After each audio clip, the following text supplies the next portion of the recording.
Et salut tout le monde, bienvenue sur la chaîne Strings and a Track.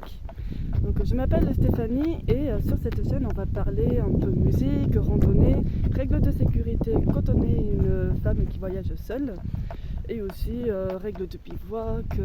Là on est sur le chemin de Stevenson, le GR70 et Robert Louis Stevenson il a eu l'idée en 1878 de marcher en France avec son âne Modestine qu'il a loué et il a marché sur ce chemin, il a créé ce GR qui était sauvage à l'époque.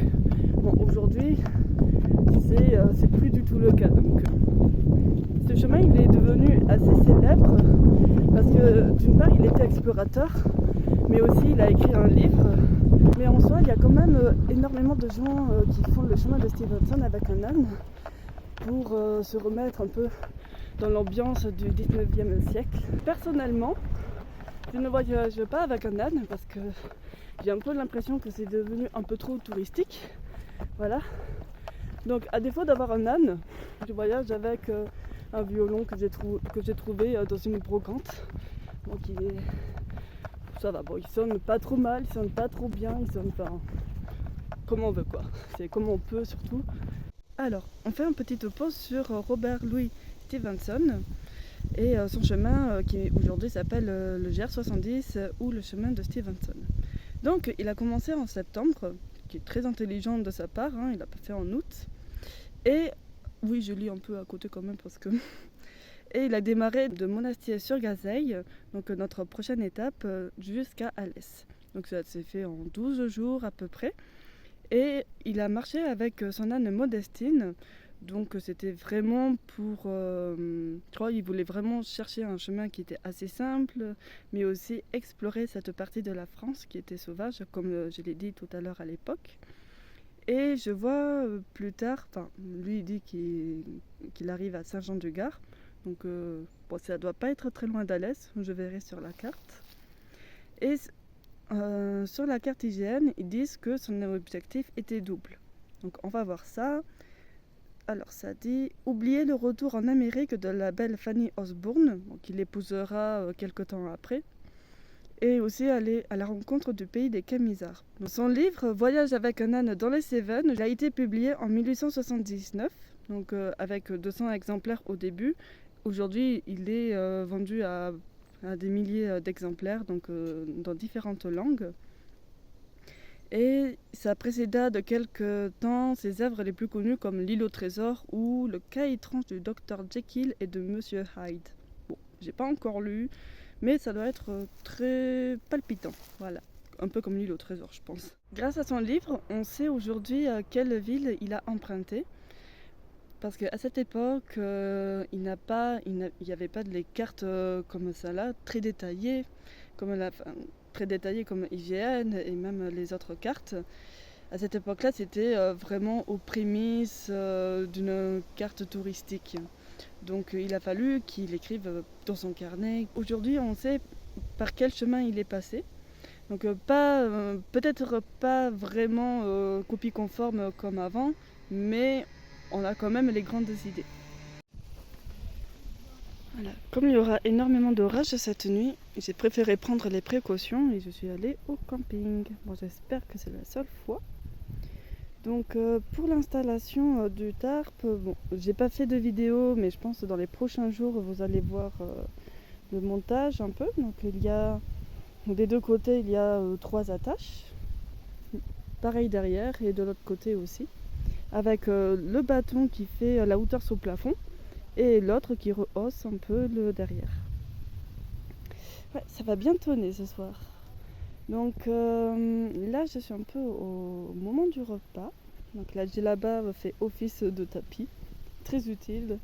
Je vous montrerai un peu toutes les subtilités qu'on peut avoir avec une djellaba. Et sur le chemin de Stevenson, on a une sorte de crédentiel. Bon, c'est juste un carnet de tampons. Et à chaque étape, on doit le remplir.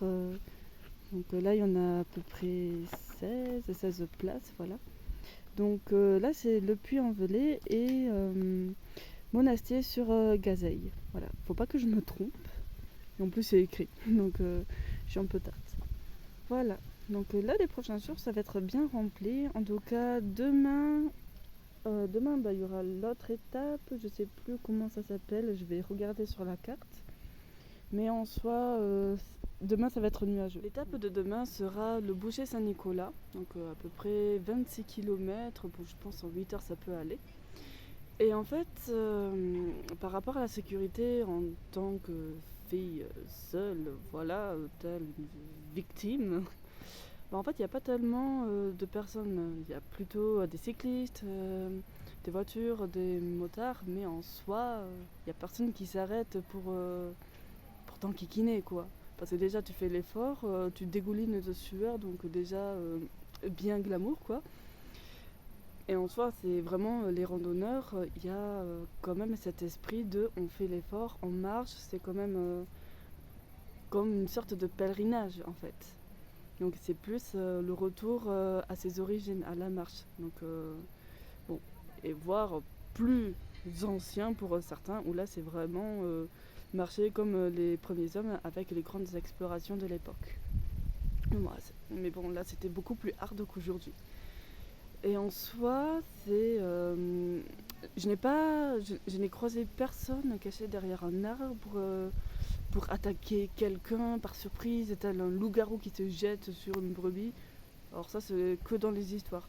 Et en fait, les personnes qui vous disent ça, en général, ce sont des personnes qui n'ont pas fait de randonnée et qui ont des peurs, bon, tout à fait légitimes, bien sûr, et qui ont des peurs qui influencent et qui fait travailler un peu la gaboche.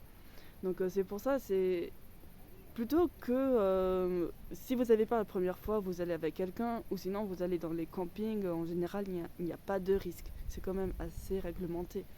Il peut y avoir quelques petits couacs, mais c'est quand même assez rare. Mais en soi, si vraiment vous avez peur, vous pouvez partir avec quelqu'un ou prendre un traceur GPS qui marche aussi.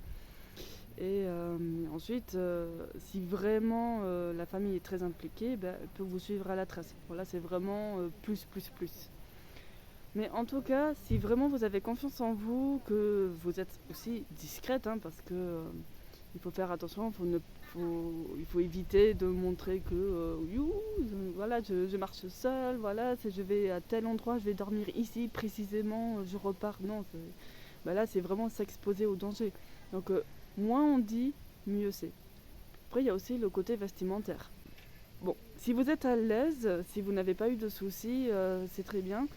Personnellement, je préfère m'habiller tel un sac à patates. Donc avec la djellaba, vous verrez un peu ma tenue de demain. Donc, et en soi, je préfère m'habiller comme à la façon d'un homme, donc vraiment cacher le fait que je suis une femme.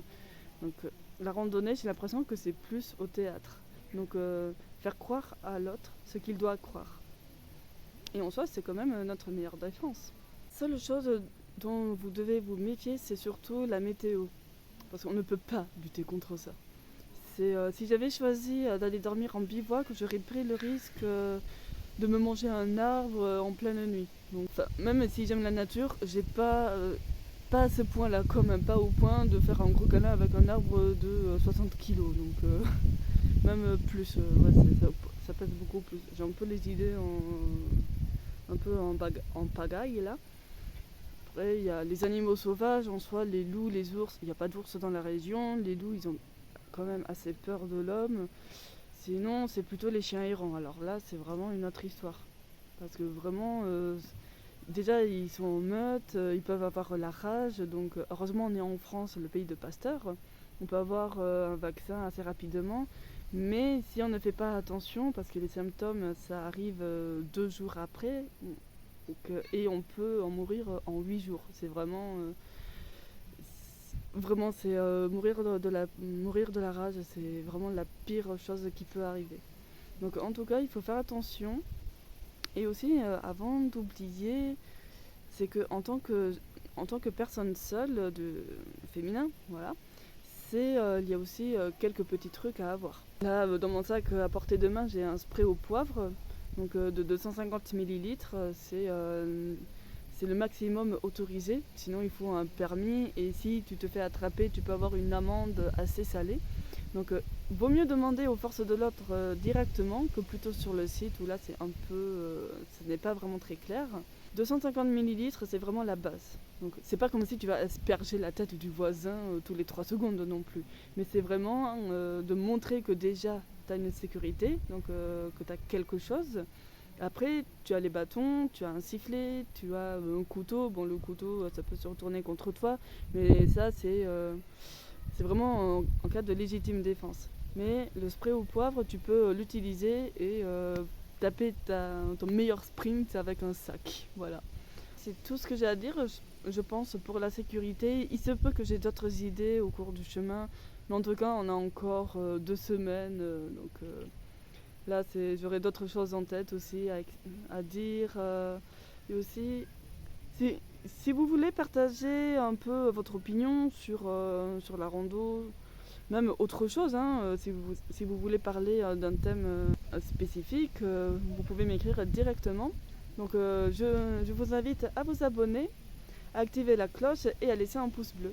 Et je pense, je vous dis à demain.